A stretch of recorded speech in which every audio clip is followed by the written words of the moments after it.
Hello and welcome to Wired Foresight. I'm Greg Williams, Editor-in-Chief of Wired.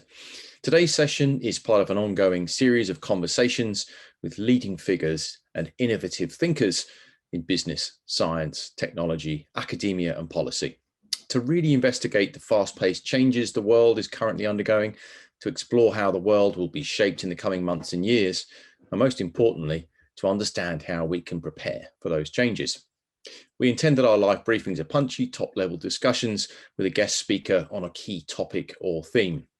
We know you're busy and you want concise, authoritative briefings, so these discussions will last roughly 25 minutes.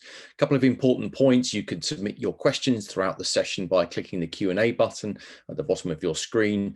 And we are recording this briefing and we will send you a copy if you'd like that. Just let us know through the events team email address.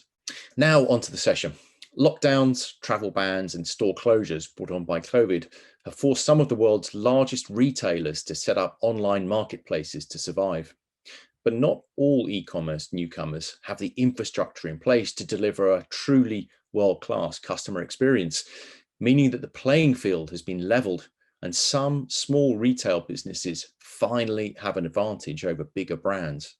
In today's session, we'll explore the new strategies retailers are adopting to stand out online and retain customers during an e-commerce boom that's been accelerated by COVID-19. With that, I am delighted to welcome our guest speaker today, Shimona Mehta. Shimona is the head of EMEA at Shopify, a subscription-based e-commerce platform that enables anyone to set up an online store, works with retailers of all sizes, and has experienced enormous growth during the pandemic. Shimona, welcome. Great to have you with us here today. Thanks for having me. So obviously it's challenging to talk about success during the pandemic, given the circumstances. But as I mentioned in the intro, it's really clear that Shopify experienced considerable growth in 2020. And I'm curious to understand how you think about Shopify. Is it a retailer? Is it a platform, a logistics company, a tech company, or all of the above?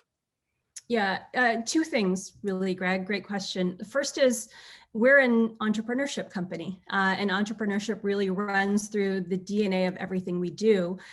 For anyone who's taken a look at the story behind Shopify, we're founded by and still today run by Toby Luca, who was our original entrepreneur.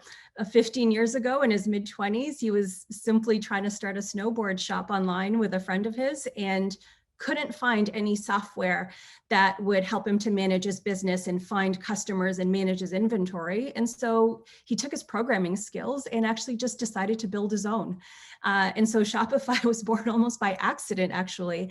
But that same mindset really runs through everything we do today. And so we aim to empower businesses and entrepreneurs of any size or scale to be able to attract, retain, acquire customers in any channel, wherever they are, while providing all that technology in the background in order for them to manage their businesses and scale.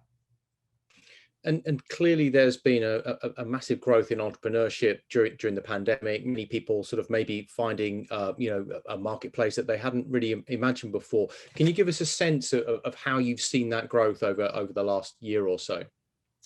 Yeah, we've seen some pretty phenomenal growth over the last year. In fact, 150 million people shopped online for the first time last year, right? And that was very much by necessity. We were all forced into our homes and to figure out how to get all the goods and services that we need online. And so we saw that growth, and it was across the board. We saw huge growth in Central and Middle Europe, around close to 20%. We saw 16.5% growth in Western Europe. So really across the board in all kinds of verticals, in new spaces, and really businesses just trying to pivot and keep up with demand in this new world.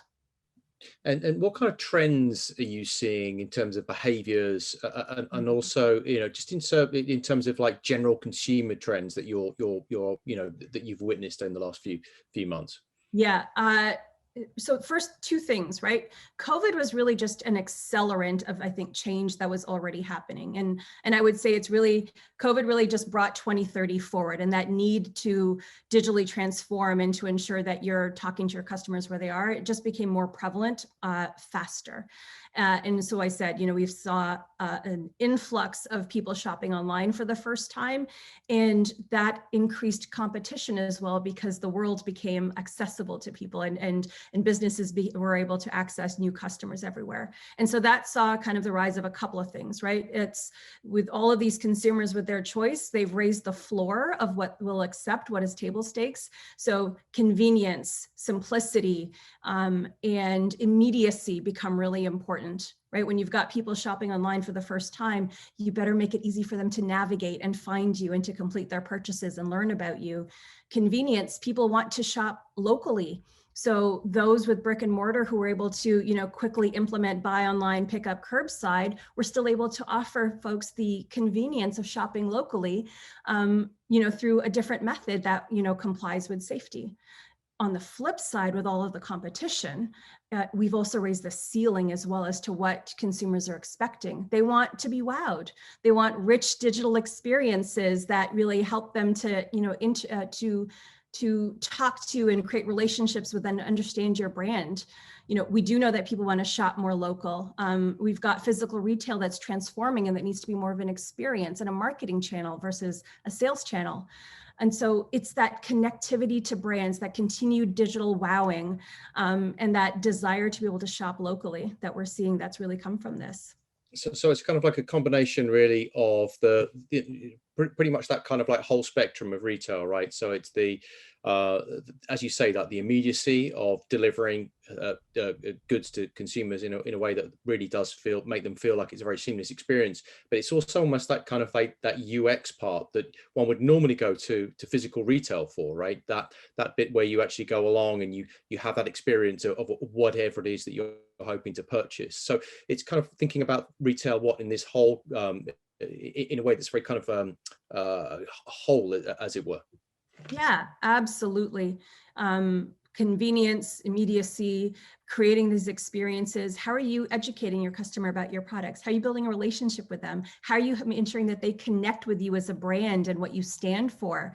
It becomes so important to create those digital experiences.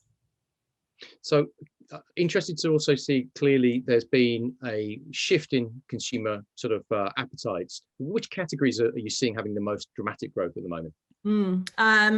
Well, probably no surprise, we've seen athleisure grow rapidly as we all sit at home. And I know that's basically what I live in these days. Home and garden, as people try and beautify, at-home cooking and things that, help us to continue to entertain ourselves and build craft at home.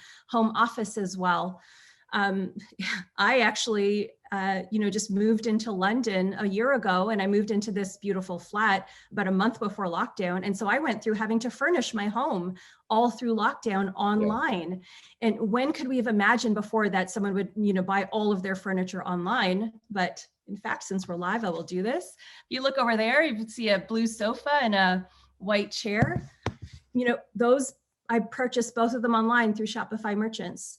The blue sofa, snug sofa, modular sofa that comes apart in flat packs. And so they were actually able to deliver it in a time when otherwise delivery wasn't able to enter homes because of safety. So I actually had a sofa I could sit on within a couple months.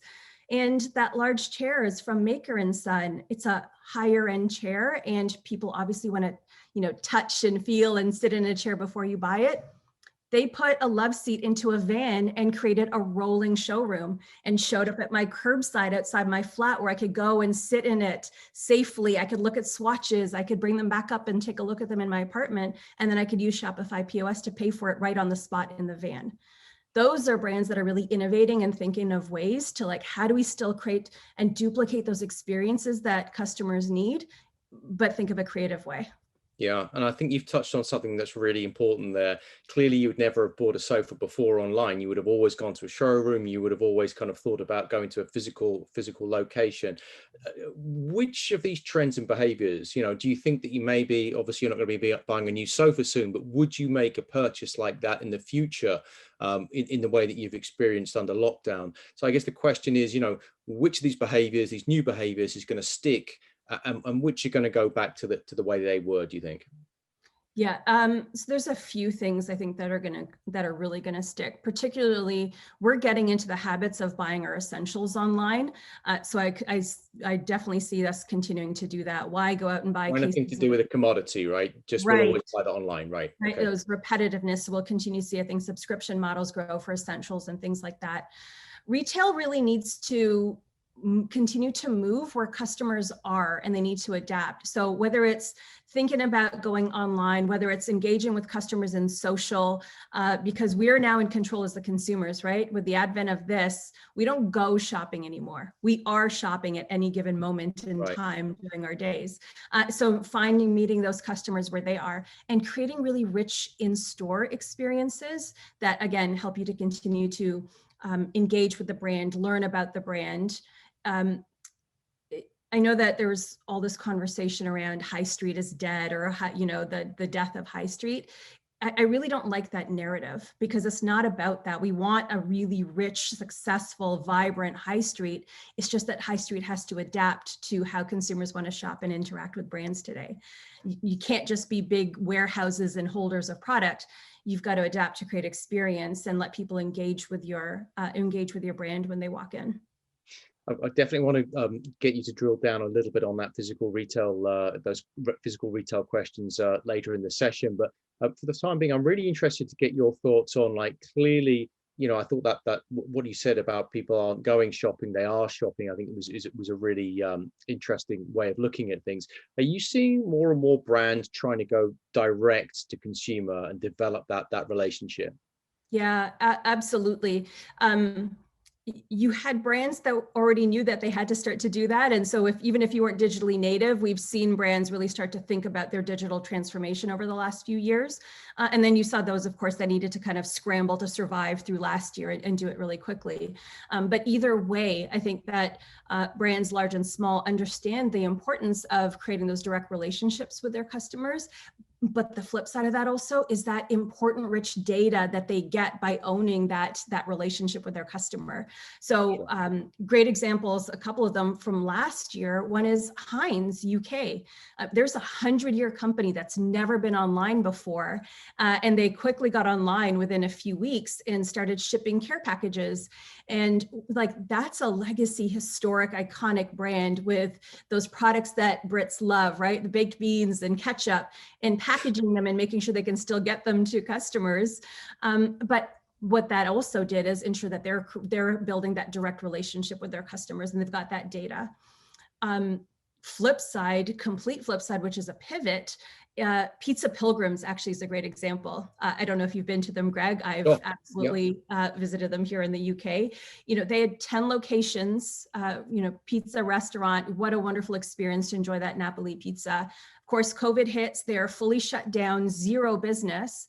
And those co-founders, what they decided to do was play with pizza at home, recreating that experience of pizza, going out for pizza at home. And so they created a little concept called Pizza in the Post. We quickly helped them to flip around a site to do that. They sold out their 1,000 test kits in 50 seconds. And over the next few days, it's become such a successful venture for them that they actually have created a relationship with their customers now. They've encouraged them to post onto Instagram, and people are posting, their pizza making efforts and looking for ratings from the community. And so they've created this whole engagement, and they also get to continue to talk to their merchants, even though we can't go physically into restaurants and have them. Well, shout out to Pizza Pilgrims on Kingly Street, because that's used to be a bit of a Wired favorite of lunchtime spot. So looking forward to getting back there. So you've outlined clearly some great examples with Heinz and Pizza Pilgrims, and just more broadly, what kind of do you think? What separates those who are getting it right from the rest? Like, what's best practice, do you think?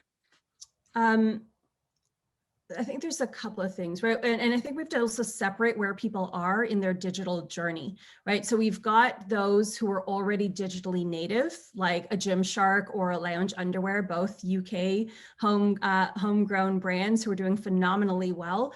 They were able to take the last year, and they could actually very quickly pivot. Gymshark focused so much of their time last year in creating community and connecting with customers. They They decided to bring on board personal trainers who could no longer obviously, serve people in the gyms, and brought them online and paid them to do at-home gym workouts. So they really went into that fitness community and engaged with them.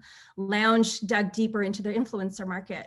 And so they're able to pivot and really connect. So those who are already on the omni-channel path, building communities, I think have really thrived in the last year because they could continue to do that.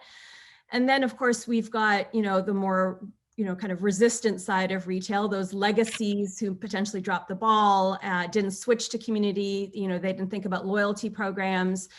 They had a harder time switching to, convenience and simplicity. They're the ones that have maybe fallen behind or is trying to play catch up. And many of them are really scrambling right now because again, this trend continues and they're going to have to catch up. It's those that were either already digitally native or down the path of that omni-channel journey.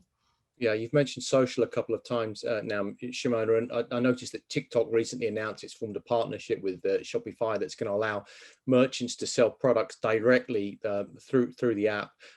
Give us, from your perspective, give us a sense of how the social ecosystem is developing. Very quickly. Yeah, Greg, I bet. Greg, let me ask, are you on TikTok, Greg? Oh, of course. Haven't you seen my dances? Amazing. Well, see, amazing. What a great platform for us to have had in the last year for that. Yeah. We truly are, though. We're ushering a totally new era of social commerce. And people are really embracing social platforms, not just for connection or entertainment, which has been great for the last year, but also for commerce. And I used social platform really purposefully. TikTok actually calls himself that versus a social network.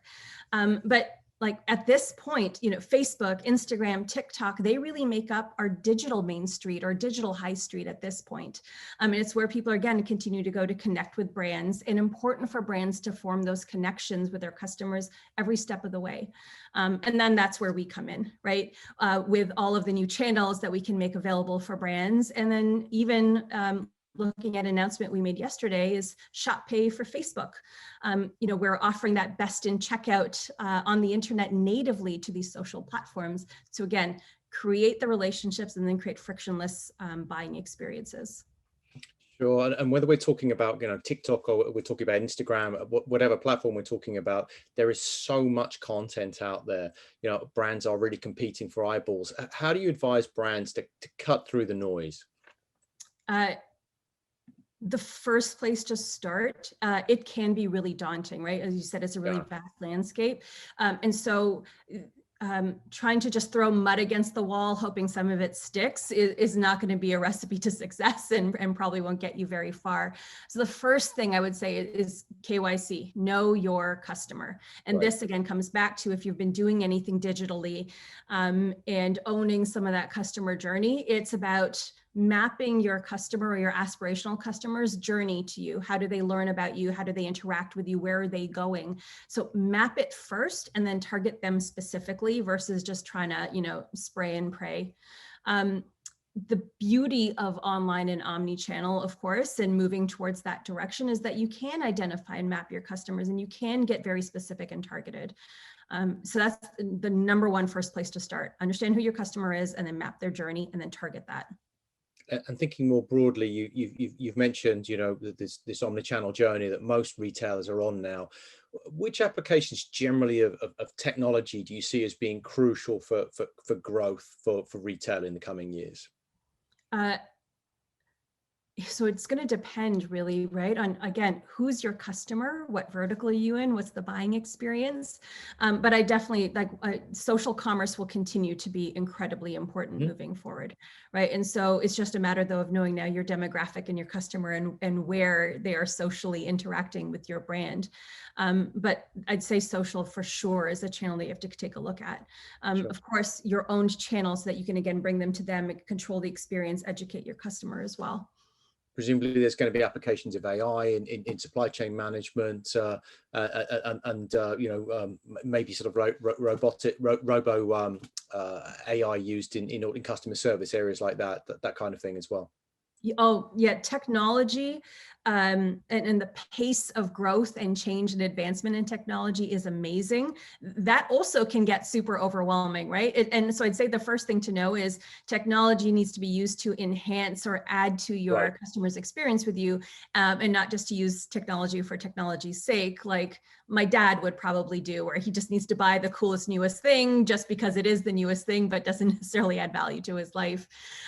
Like fashion as an example, video in product is would be really huge. If we're not able to go into stores and we're shopping more online, video allows us the opportunity to see how clothes fall and the movement in them, which becomes so important. AR can be super important in the in the furniture space or homeware space, right? For me to be able Yeah. to pick up a sofa and see how it looks exactly in Sure. my living room makes it easier for me to purchase and reduces the likelihood that I'm going to return it because I know already how it's going to fit and sit in my space.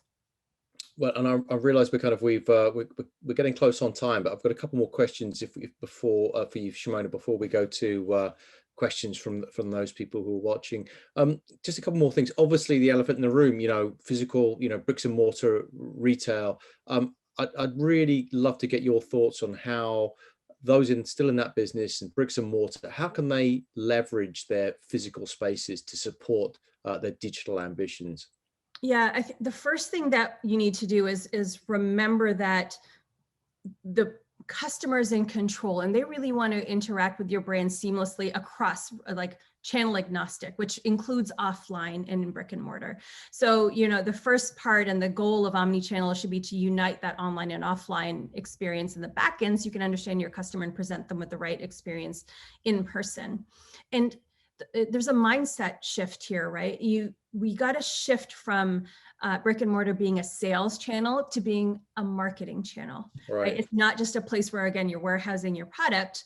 If you walk into an Allbirds store, which is an incredible digitally native, sustainable shoe brand, you don't walk in there and see, rows and rows of shoe boxes. You walk in and you can see you're experiencing their brand. You're learning about the materials.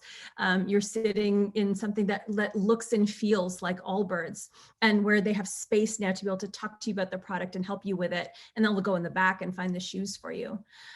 So that itself, making sure that they're not glorified warehouses, that you're extending the brand experience, and that you're creating one where, again, they can continue to interact with and learn with your brand right there. And just stepping aside really from just the retail conversation, I'd be really interested to kind of get your sense of leadership and what the future of work looks like. We've been working from home for over a year now. I'd really love to get your sense of what's 2021 going to look like. Do you think in terms of like how we're going to be working and thinking about the nature of work? Yeah, I think that we've all seen over the last year and continuing into this year that the way there's no separation of work and home life anymore, right? I'm sitting in my home. I just happen to be in a space that is my workspace. And we have to understand that with our people. I spent most of last year, my number one priority was really just ensuring and caring for my people and their wellness to ensure that they were engaged and that they could find a flexible way to continue to produce and add impact in the way that they need to and want to. And to be honest with you, when I talked to merchants and brands last year, that was the number one thing on every CEO and founder's mind too, is I need to make sure my people are okay. How do I take care of them and make sure that they're well? Richard Branson has said, right, I don't need to take care of my customers. If I take care of my employees, they take care of my customers. So it's that continued move towards empathetic leadership. I think that becomes more important, and realizing that we need to provide flexibility to people to provide impact and to produce in a way that meets their life needs, right? Not monitoring hours in, monitor production and ensure that you're caring for your people and they're engaged. So there's that. Shopify, I think we recognized really quickly that the world is changing. And we announced actually in May that we were moving digital by design, which means we're going to be predominantly remote and ensuring that we're creating the tools and space for people to be successful from home. And we'll continue to build some hubs in areas where people can use them as an on-ramp to, for team meetings and to connect with merchants in the community. But first and foremost is ensuring that we've created a space where people can work from home, which also allows us, to tap into a really great talent pool when we're no longer constrained by location.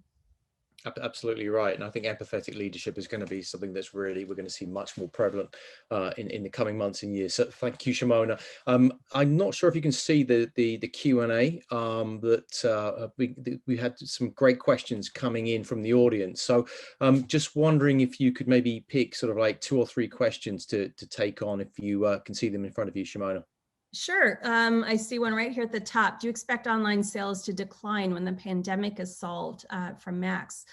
Why don't we start there? No, Max, for a couple of reasons. One is we're creating permanent habits, right? We've got that convenience of essentials that we're moving online, that we are continuing to shift to. And there are more and more people who are shopping online than ever. So we will continue to see that growth. What I'm excited to see is a revitalization of the high street, though, and people being able to go back in store and to be able to purchase in store and locally, and for people to be able to revitalize the restaurant scene as well, right? Pizza Pilgrims has pivoted incredibly well, but I know that we're all missing those in-person experiences and being able to enjoy, food retail as well. So online retail, here to stay, will continue to grow. What we all want, though, is, I think, the revitalization of high street. Great, thank you. Another question maybe, Shimona, if you've got time just to take 1 or 2 more, that'd be terrific. We're getting a lot coming in. Yeah, I can see that. The fact that that brands are going direct, what effect do we expect to see on traditional retail? Do we expect serious disruption? Yes. I think I talked about this a little bit, which is people have needed to really shift and digitally transform, right? So we've seen those that have really thrived through this last year, who are already digitally native. We've seen those that were already somewhat on the path of digital transformation and understanding where we're headed. And then we have seen some legacy retail who have, been really slow to make the shift, whether it was just putting it off to another year or maybe not realizing how important this was going to be. We've absolutely seen them start to shift. And this is where we started to see some of those close signs on high street of brands that are either being gobbled up or just closing down or reducing the locations. They're absolutely going to need to pivot. You can't just have and try and operate out of one channel, because that's really what you're doing. If you're traditionally brick and mortar and not doing anything else, what you're trying to do is take control of that customer shopping experience, have them coming to you all the time. And that's no longer the case. The consumer's in control and they want to shop when they want to shop, where they want to shop. And you have to be able to provide all those channels to them. Great, thank you. Maybe just one final question, if you don't mind, Shimona. Sure. Let's take a look here. When shops open back up, do you think more brands will look towards creating a bigger experience in store with a bigger investment in AR marketing and the use of art installations and cafes? Absolutely. This comes back to that conversation around brick and mortar and in-person as an experience, right? Art installations is what a great creative idea. Cafes where people can stay and interact with your brand, educational spots, places where people can really interact. I absolutely think that that's going to be the case. It's come in, experience the brand, not just come in and buy things. Great, Shimona, thank you so much for your time today. Also, thank you so much for showing us your amazing sofa. Great color. Glad you're happy with the purchase, and terrific to have you with us today. If you enjoyed today's session, please do check out the rest of the Wired Foresight series, which includes discussions with Rana Faruhar on how to make big tech accountable, policy advisor Simon Anholt on the good country equation, University of Oxford Trust Fellow Rachel Botsman on earning trust in uncertain times. All are available on wired.co.uk. We're very excited to announce that Wired Health is back March 31st. You can book your place on the Wired website. A final thank you to Shimona for a great session, greatly appreciated, and thank you all for joining today. Stay well, and we hope to see you soon. Thanks, Greg. Thank you.